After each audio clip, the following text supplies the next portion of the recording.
Evo nas na Savskom mostu.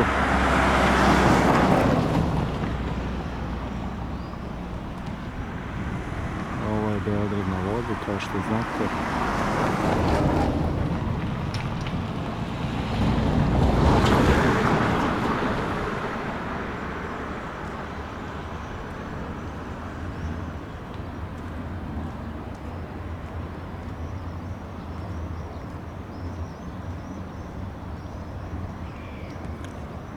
Kula Beograd.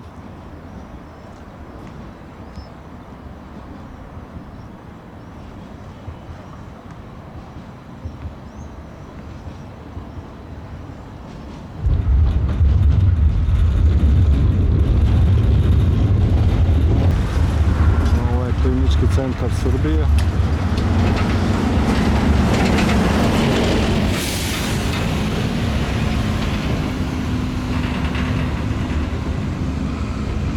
Treća zgrada Kula Skyline-a Kneza Miloša.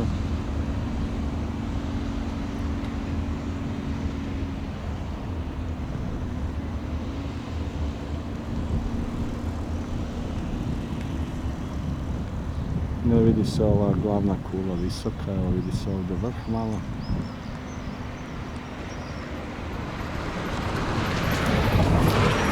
I ovdje ova treća kula koja je završena.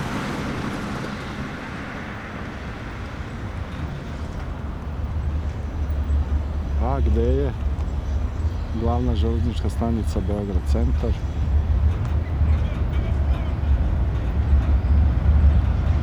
Evo je ovdje u Prokopu iza fabrike BIP.